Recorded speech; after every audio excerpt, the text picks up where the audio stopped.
Good morning students.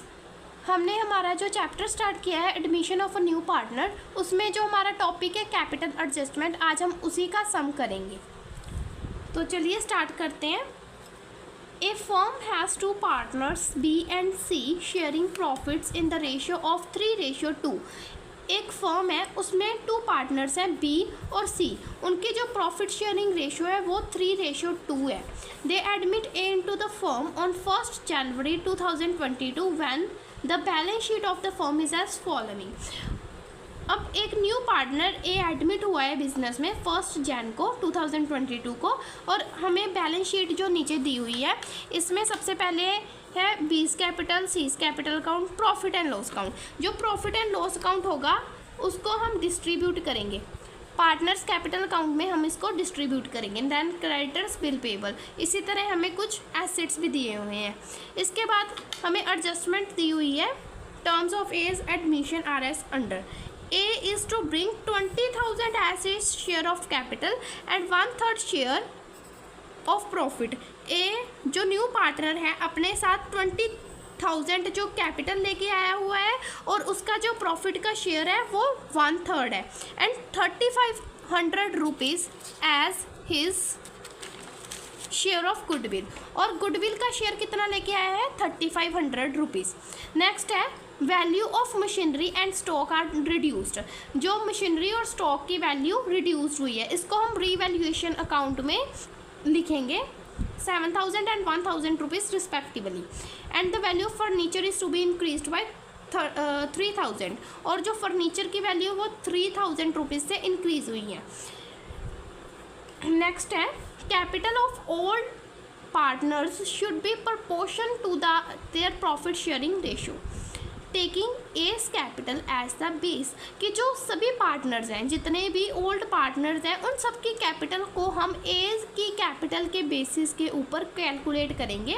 इसके लिए सबसे पहले हम न्यू प्रॉफिट शेयरिंग रेशो को कैलकुलेट कर लेंगे और उसके बाद हम ए की कैपिटल और उसके प्रॉफिट शेयर के बेसिस के ऊपर फॉर्म के टोटल कैपिटल को कैलकुलेट कर लेंगे। जब हमारे पास टोटल कैपिटल भी आ गई और न्यू प्रॉफिट शेयरिंग रेशो भी आ गई, उससे हम जो जितने भी ओल्ड और न्यू पार्टनर उन सब की हम कैपिटल को कैलकुलेट कर लेंगे। Excess capital is to be withdrawal in cash by the partners concerned and the deficiency is to be made up to the bringing in cash. जितना भी एक्सेस अमाउंट होगी वो पार्टनर्स विड्रॉ कर लेंगे, और जितनी भी डेफिशिएंसी होगी वो जो पार्टनर्स है अपने साथ कैश में लेके आएंगे। Next you are required to prepare revaluation account. हमें रिवैल्यूएशन अकाउंट बनाना है, पार्टनर्स कैपिटल अकाउंट बनाना है और बैलेंस शीट बनाना है। तो सबसे पहले बनाते हैं हम हमारा रिवैल्यूएशन अकाउंट। रिवैल्यूएशन अकाउंट में जो डेबिट साइड है उसमें हमारा increase in liability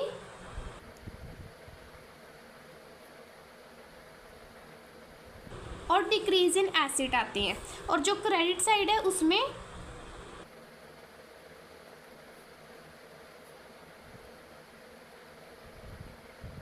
increase in asset और डिक्रीज इन लाइबिलिटीज़ आएगी। जितनी भी हमारी लाइबिलिटीज़ इंक्रीज होगी वो इधर आएंगी, और अगर हमारी कोई लाइबिलिटी डिक्रीज हुई है तो वो क्रेडिट साइड आएगी। इसी तरह अगर कोई एसेट इंक्रीज हुआ है तो वो क्रेडिट साइड आएगा, और अगर एसेट डिक्रीज हुआ है तो वो डेबिट साइड आएगा। हमारी सेकंड जो एडजस्टमेंट है उसमें हमें दिया हुआ है value of machinery and stock are to be reduced by 7,000 and 1,000 rupees respectively. Machinery और स्टॉक की वैल्यू जो कम हुई है 7,000 रुपीज़ से और 1,000 रुपीज़ से। अब हमारा मशीनरी और स्टॉक एसेट है, और जब एसेट की वैल्यू डिक्रीज़ होती है तो उसको हम डेबिट साइड पर रिकॉर्ड करते हैं। तो हम हमारी रिवैल्यूएशन अकाउंट के डेबिट साइड में रिकॉर्ड करेंगे to machinery account 7,000 rupees, to stock account 1,000 rupees, and the value of furniture is to be increased by 3,000 rupees. और जो फर्नीचर की वैल्यू वो इंक्रीज हुई है, फर्नीचर भी हमारा एसेट है, अब इंक्रीज इन एसेट है तो हम उसको क्रेडिट साइड में रिकॉर्ड करेंगे बाय फर्नीचर अकाउंट। 3000 रुपीज़। अब हम जो डेबिट साइड का टोटल करेंगे और क्रेडिट साइड का टोटल करेंगे और देखेंगे हमारा रिवैल्यूएशन में प्रॉफिट आ रहा है या लॉस आ रहा है। तो डेबिट साइड का टोटल हमारा हो गया 8000 रुपीज़ और क्रेडिट साइड का टोटल जो है वो भी हमें 8000 रुपीज़ चाहिए। तो हमारा जो 5000 रुपीज़ हो गया वो लॉस हो गया।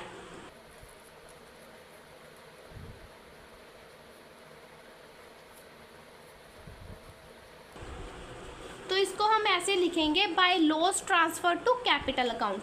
कितने पार्टनर्स हैं? बी और सी, 2 पार्टनर्स हैं और उनकी जो प्रॉफिट शेयरिंग रेशियो है वो है 3:2। तो हम 5000 को 3:2 में डिस्ट्रीब्यूट करेंगे। तो ये हमारा आएगा 3000 रुपीज़ और 2000 रुपीज़। तो ये हमारा हो गया रीवैल्यूएशन अकाउंट। रीवैल्यूएशन के बाद में हम नेक्स्ट बनाते हैं पार्टनर्स कैपिटल अकाउंट।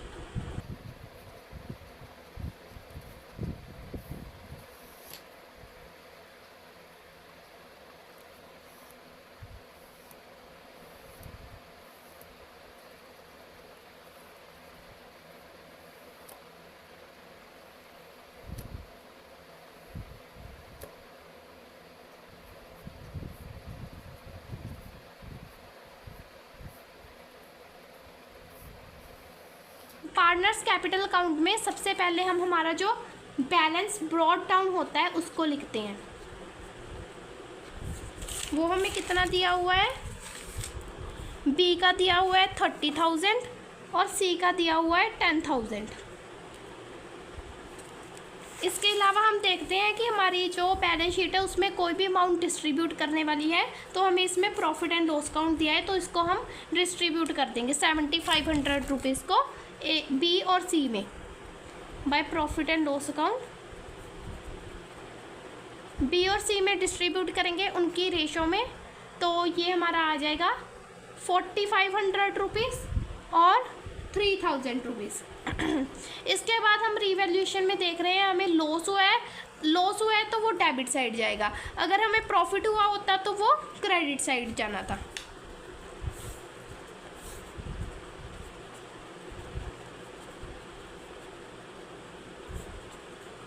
₹3000 और 2000 रुपीज़।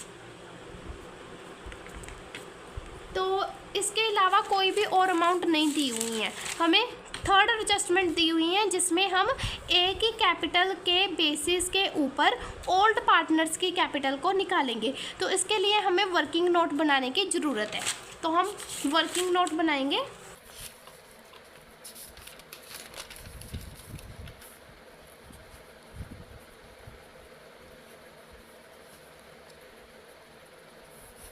वर्किंग नोट में सबसे पहले हम न्यू प्रॉफिट शेयरिंग रेशो को कैलकुलेट करेंगे, फिर हम टोटल कैपिटल को कैलकुलेट करेंगे एंड देन उसके बाद जब हमारे पास ये दोनों चीज़ें आ गई तो उसके बेसिस के ऊपर हम जो पार्टनर्स हैं उनकी कैपिटल को कैलकुलेट कर लेंगे। सबसे पहले हम निकालते हैं न्यू प्रॉफिट शेयरिंग रेशो। इसके लिए हम लेट करेंगे हमारा जो टोटल शेयर है वो है 1 और अब जो न्यू पार्टनर ए आ रहा है वो अपने साथ अपने प्रॉफिट का शेयर 1/3 लेके आ रहा है, तो हम इससे रिमेनिंग शेयर निकाल लेंगे। रिमेनिंग शेयर कैसे निकालते हैं? 1 में से 1/3 माइनस करके, तो ये हमारे पास आ गया 2/3 शेयर। अब हमारे पास रिमेनिंग शेयर आ गया, तो अब हम इससे बी का न्यू शेयर और सी का न्यू शेयर निकाल लेंगे। कैसे निकालेंगे? जो रिमेनिंग शेयर होगा उसको मल्टीप्लाई करेंगे बी के शेयर से, तो हमारा बी का न्यू प्रॉफिट शेयरिंग रेशो आ जाएगा। बी और सी की हमें जो प्रॉफिट शेयरिंग रेशो है 3:2 दी हुई है, तो जो हमारा रिमेनिंग शेयर है वो 2/3 है, उसको मल्टीप्लाई करेंगे बी के शेयर से 3/5, तो ये हमारे पास आ गया 6/15 शेयर। और सी का न्यू शेयर कैसे निकालेंगे? इसी तरह से remaining share multiply by C share, तो ये हमारा आ गया 4/15 शेयर। इसी तरह से हमारी न्यू प्रॉफिट शेयरिंग रेशो निकल गई।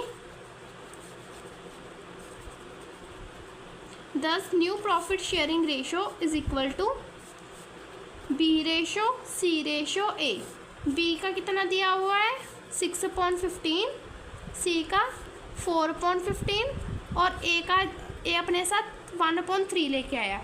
तो इसके डिनोमिनेटर को सेम करेंगे। सबसे पहले इसको 5 से मल्टीप्लाई करेंगे तो ये हमारे पास आ जाएगा 6.15, 4.15 और 5/15 मीन्स 6:4:5। ये अब हमारी न्यू प्रॉफिट शेयरिंग रेशो निकल गई है। न्यू प्रॉफिट शेयरिंग रेशो को निकालने के बाद हम टोटल कैपिटल निकालेंगे। Total capital of new firm, इसको निकालने का फॉर्मूला है जितनी भी न्यू पार्टनर की कैपिटल होगी वो अपने साथ कितनी कैपिटल लेके आया है 20,000 रुपीज़ मल्टीप्लाई बाय उसके शेयर के रेसिप्रोकल से। प्रॉफिट का शेयर उसका 1/3 है तो उसका रेसिप्रोकल आ गया 3/1, तो ये हो गया 60,000 रुपीज़। हमारे पास अब टोटल कैपिटल भी आ गई और न्यू प्रॉफिट शेयरिंग रेशो भी आ गई। अब इन दोनों चीज़ों से हम जो हमारी कैपिटल है पार्टनर्स की उसको निकाल सकते हैं। A's capital is equal to ₹60,000 multiply करेंगे उसके न्यू प्रॉफिट शेयरिंग रेशो से। तो उसकी न्यू प्रॉफिट शेयरिंग रेशो कितनी है 6/15, तो ये हमारी आ गई 24,000 रुपीज़। और इसी तरह से बी की कैपिटल निकाल लेंगे 60,000 रुपीज़ मल्टीप्लाई बाय उसकी जो कैपिटल उसका जो प्रॉफिट शेयरिंग रेशो है 4/15, तो ये हमारा आ गया 16,000 रुपीज़। तो ये हमारे पास ए की कैपिटल भी आ गई और बी की कैपिटल भी आ गई। अब इसी कैपिटल को हम पार्टनर्स कैपिटल अकाउंट में भी लिखेंगे और यही कैपिटल जो है वो न्यू बैलेंस शीट में जाएगी। अब ए की कैपिटल है 24,000 रुपीज़, तो यहाँ पर हम लिख देंगे टू बैलेंस कैरिड डाउन 24,000 और 16,000। तो इसके अलावा हमें क्वेश्चन में जो हमारा फर्स्ट दिया हुआ है कि जो न्यू पार्टनर है वो अपने साथ 3,500 रुपीज़ गुडविल लेके आया है। गुडविल की 2 एंट्रीज, इसकी 2 एंट्रीज पड़ेंगी। फर्स्ट तो ये है cash account debit to premium account. कितनी गुडविल लेके आया है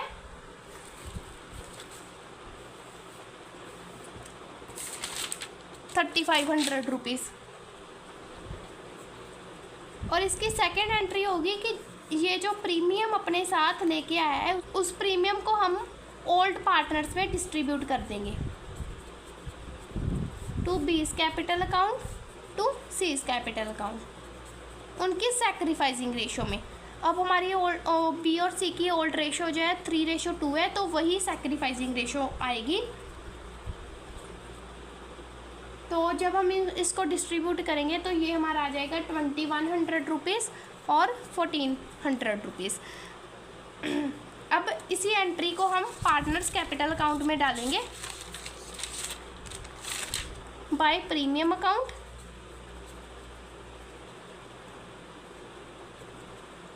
₹2,100 और 1,400 rupees.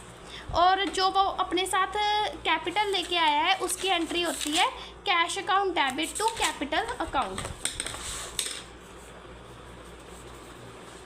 Cash account debit to new partner A है एस कैपिटल अकाउंट।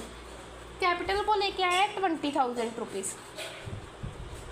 तो इसकी एंट्री भी हम जो पार्टनर्स कैपिटल अकाउंट में डालेंगे बाय कैश अकाउंट 20,000 रुपीज़।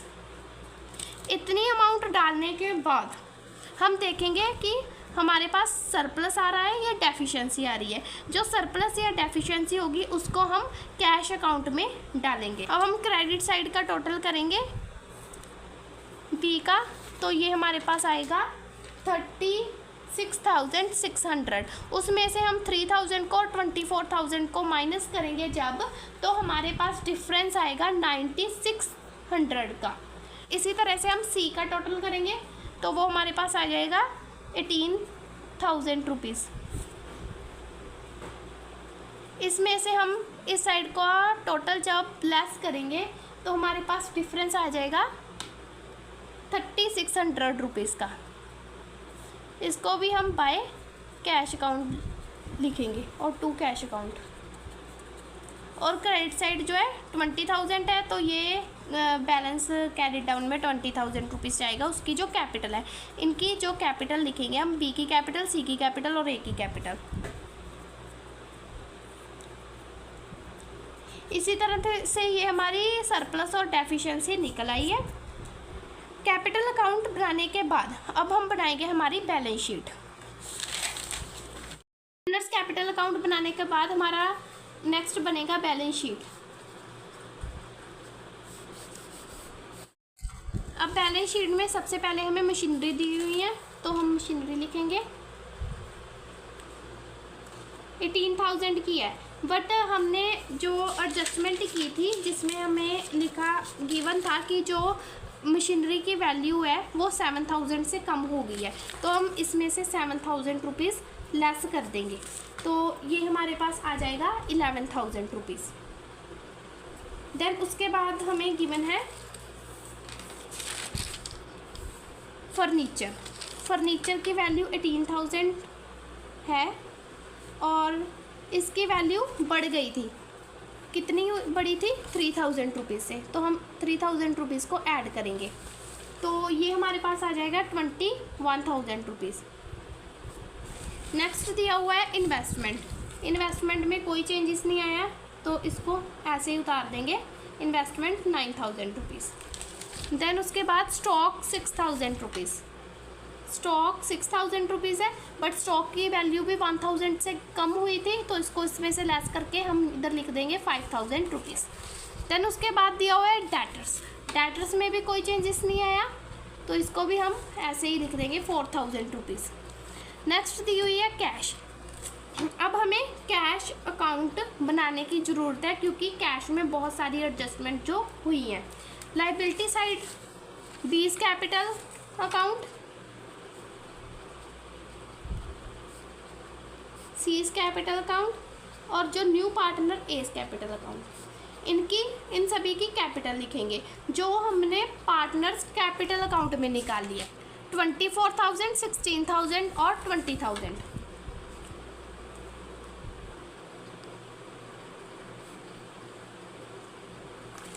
और क्या दिया हुआ है? क्रेडिटर्स 7,000,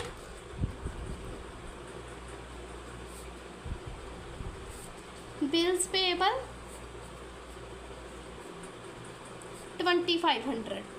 अब हमारा कैश अकाउंट रह गया है, तो हम उसको बनाते हैं।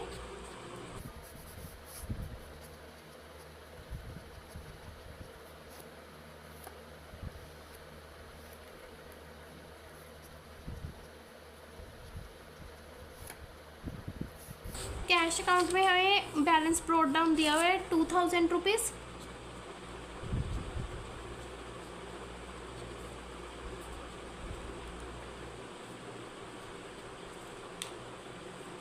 देन उसके बाद हमने जो एंट्री डाली हुई है टू प्रीमियम अकाउंट 3,500 रुपीज़।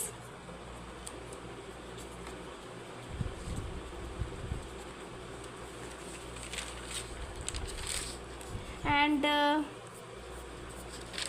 उसके बाद कैपिटल अकाउंट की जो एंट्री डली हुई है to cash account debit to A's capital account, तो इधर आ गया debit side to A's capital account 20,000। इसके अलावा जो डेफिशिएंसी सरप्लस है उसको भी हम लिखेंगे। अब ये जो डेबिट साइड है वो कैपिटल अकाउंट में क्रेडिट साइड चले जाएगा और जो क्रेडिट साइड है वो डेबिट साइड चले जाएगा। To C's capital account,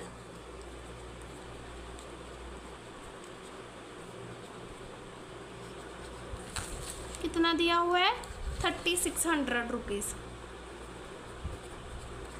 bye 20 capital account 9,600। और अब हम इसका टोटल करेंगे तो इसका टोटल आ जाएगा 29,100 रुपीज़। और जो डिफरेंस है वो हमारा आ जाएगा 19,500। और अब हम इस बैलेंस को हमारी बैलेंस शीट में लिखेंगे 19,500। ये सभी एडजस्टमेंट करने के बाद अब हम देखेंगे कि हमारा बैलेंस शीट का टोटल जो है वो मैच हो रहा है। अगर मैच हो रहा होगा तो हमारा सम जो सही होगा। तो इसका बैलेंस आएगा 69,500 रुपीज़ और 69,500 रुपीज़। तो ये था हमारा जो कैपिटल एडजस्टमेंट में जो फर्स्ट केस है, जिसमें हम न्यू पार्टनर के कैपिटल के बेसिस के ऊपर ओल्ड पार्टनर्स के कैपिटल को कैलकुलेट करते हैं, वो वाला केस। नेक्स्ट वीडियो में हम इसका जो सेकंड केस है उसको करेंगे। इसमें हम ओल्ड पार्टनर्स के कैपिटल के बेसिस के ऊपर न्यू पार्टनर की कैपिटल को कैलकुलेट करते हैं। Thank you.